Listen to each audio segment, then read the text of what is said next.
Querido Pablo Aba, enorme placer. ¿Cómo estás? ¿Qué decís? Igualmente, gracias Paulino por la invitación. Bueno, sos integrante de una consultora que fue una de las pocas que la pegó, pero la pegó de verdad, digamos, cuando en la boca de urna, hicieron boca de urna, ¿no? Hicimos boca de urna e hicimos un operativo de mesas testigos. ¿Cuántas mesas en la provincia de Buenos Aires? 3.200 mesas, 3.000 mesas en la provincia de Buenos Aires y el operativo de boca de urna, 120 encuestadores con una muestra muy amplia y con una sensibilidad como para detectar lo que sabíamos que era más complejo, que era la diferencia entre el interior de la provincia, a la que no todos llegaron, y el conurbano, en donde muchos se concentraron, y eso provocó seguramente la diferencia. Mucha distorsión. Había que captar muy sensiblemente los datos del interior del país que explicaron el papel que tuvo finalmente Juntos, ¿no? Bueno, claro, en particular el interior de la provincia de Buenos Aires, Exacto. Donde Manes logra la victoria sobre Santilli, más allá de que en el conurbano, salvo la excepción de San Miguel, en todos los lugares gana Santilli, que es el efecto arrastre de la zona AMBA, digamos, de lo que Rodríguez Larreta le logra traspasar probablemente a esa lista. Pero lo que vos marcás es que finalmente, más allá de eso interior versus conurbano, hay también segmentos etarios que permitieron vislumbrar con cierta precisión ese resultado de las 6 de la tarde. Bueno, más allá de lo que escuchábamos recién sobre Milei, que es especulativo, digamos, porque no hay información hoy dura sobre quién votó y el perfil del votante de cada uno, nosotros podemos tener algunos datos en base al boca de urna sobre dos variables que utilizamos para ponderar, que son el sexo y la edad, y se nota que en la conformación del voto, por ejemplo, de Juntos, el peso de los jóvenes fue menor que en el caso de Frente de Todos. El 40% del voto de Juntos lo explican los mayores de 50 años y el 36% del voto de Frente de Todos lo explican los menores de 30 años.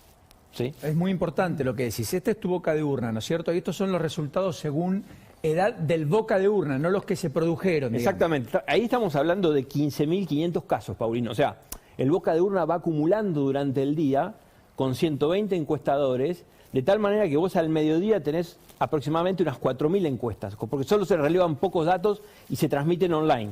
Entonces, quien está mirando esto está viendo prácticamente el desarrollo de la elección minuto a minuto, como te gusta a vos acá en el rating. Sí, claro. Y después, a las 6:30, pues tuvimos que extender el tiempo del último corte, porque la gente siguió votando hasta más tarde.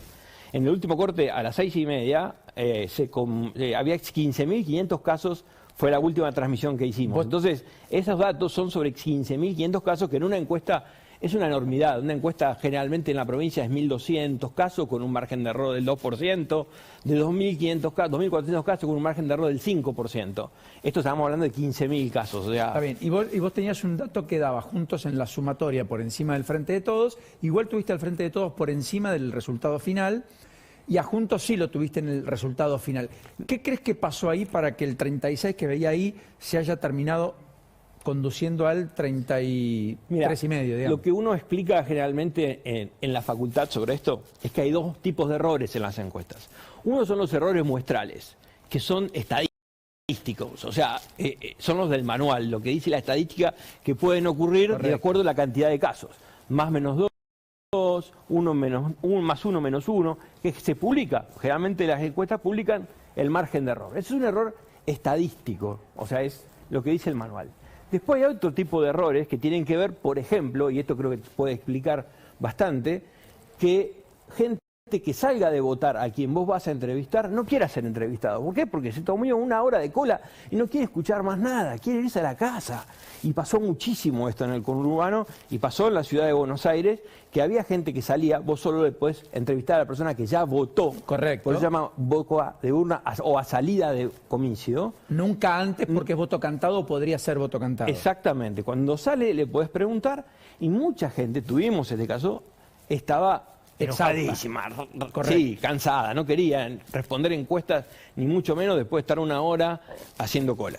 Entonces, eso te puede provocar que vos tengas un error no muestral, sino un error no muestral, sino errores que se provocan, ya te digo, por el trabajo de campo o algún tipo. En cualquiera de los casos, si vos tuvieras que definir el perfil del votante del Frente de Todos y el perfil del votante de Juntos, después nos vamos a otras aristas, ¿cómo lo definías? Porque vos dijiste... Yo te digo, en provincia... Sí, provincia de Buenos Aires. En provincia de Buenos Aires, Juntos sería básicamente menores de 30 años y mujeres, perdón, frente a todos, mujeres y menores de 30 años, y juntos mayores de 50 años y en su mayoría hombres. Esas serían las dos características que se pueden detectar en función de estos datos. Háblame de Espert, háblame de Randazzo, háblame de la izquierda. Bueno, todos ellos tuvieron un voto de alrededor del 4 o 5%, un voto ideológico, un voto de seguimiento personal, o sea, se ve, por ejemplo, en el caso de Randazzo, el papel que él tiene en la sección donde está Chivilcoy, que es su territorio. En el caso de Espert, digamos, también hay un voto en el conurbano que se puede distinguir. Ahora, en la zona norte en particular. Claro, ahora, ¿qué va a pasar, digamos, con ese voto? Eso me parece que es la pregunta más importante. ¿Vos crees que se fagocitan o se potencian? Bueno, yo creo que hay tres cosas que hay que mirar de acá a noviembre. Primero, cómo se terminan de lamer las heridas entre las distintas internas que hubo. En el caso de la provincia de Buenos Aires, la más importante, la de Santilli y Manes, ver cómo se termina de estructurar la lista y cómo se organiza una nueva campaña que tiene personalidades fuertes. O sea, algo que va a pasar, por ejemplo, en Santa Fe. O sea, después de la interna en Santa Fe, ¿cómo se recompone el PJ de Santa Fe para ofrecer? Sí, y Juntos por el Cambio también, digamos. Y también, porque durísima ahí gana interna, Lozada, que es la nueva, sí. Pierde Angelini, pierde el PRO, el radicalismo termina partido en tres, y Puyaro, que es el que desembarca en la estructura de Juntos, desde el Frente Progresista casi le arrebata la victoria con el apoyo de Lustó, digamos. Y también fue muy dura la interna en Córdoba, por ejemplo, también durísima, entre con Juez y Negri.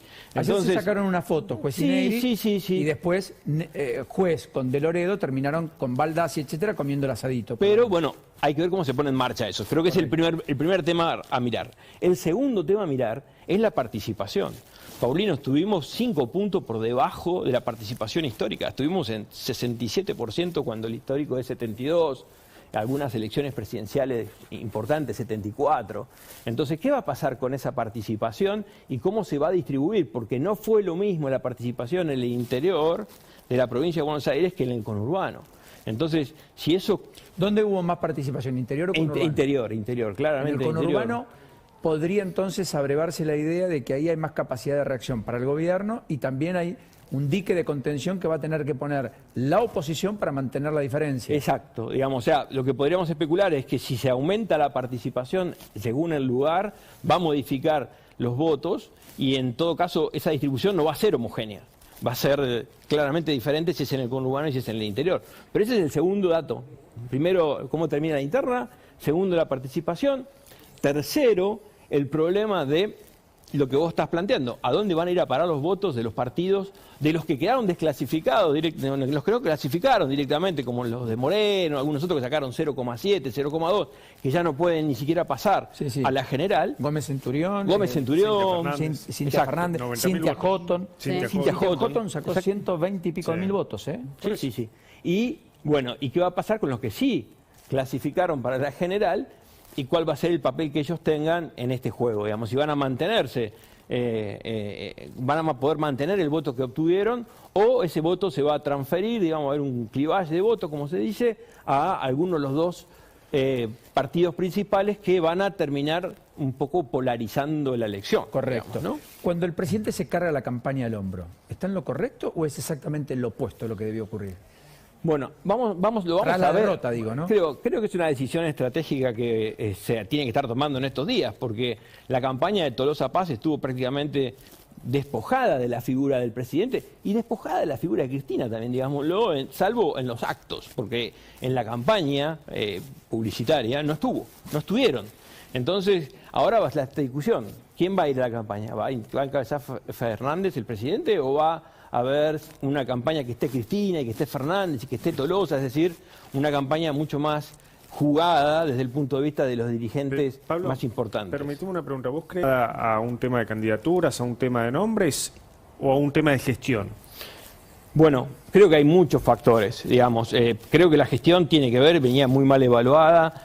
hubo muchos encuestadores que dejaron de medir porque decían que la situación estaba muy compleja, el tema de la pandemia no ayudaba, y después que el gobierno tomó una serie de decisiones de última instancia que algunas ni siquiera alcanzaron a implementarse. O sea, eso de vamos a poner más dinero en el bolsillo de la gente para generar una reacción, digamos. Está claro que eso no terminó de provocar un boom del consumo, que era lo que se esperaba. Quizás lo vamos a ver en los próximos meses, a ese boom del consumo, pero no llegó.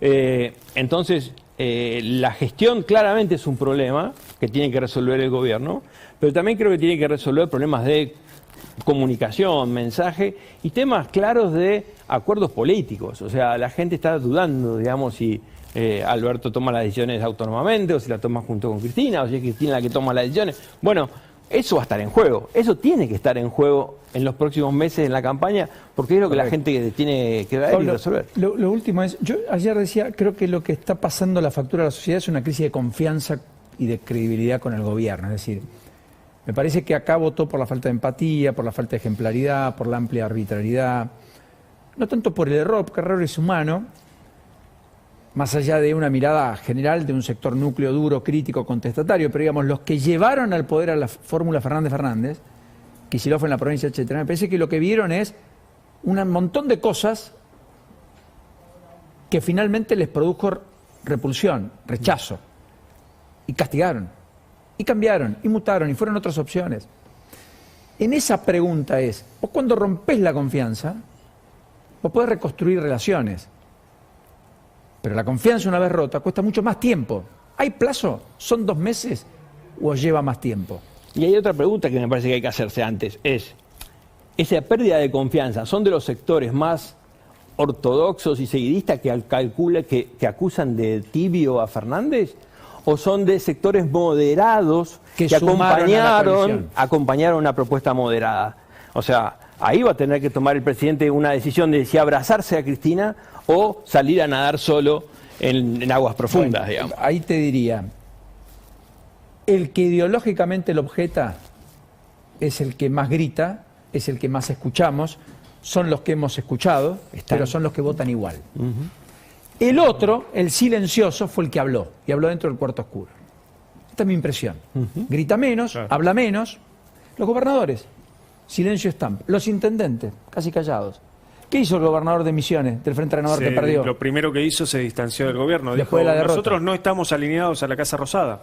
Y hay un corte importante de boletas en el conurbano de los intendentes, voto a concejal, etcétera, y hay que mirar eso también. Sí, pasó en todos lados. Inclusive me sorprendió en Mar del Plata, donde el propio candidato, esposo de Raberta, como primer candidato a senador, saca menos votos que la lista concejales del Frente de Todos. Exactamente. Ese corte de boleta es de alguien que le pasa una factura. Sí, sí. O por la gestión en ANSES, o por lo no otorgado, o por lo no recibido en O virtud de la expectativa creada. Alguien que liberó la cancha porque no podía contener a determinado sector de los votantes. Siempre es un placer. Gracias, Pablo. Igualmente a vos. Enorme abrazo. Y felicitaciones.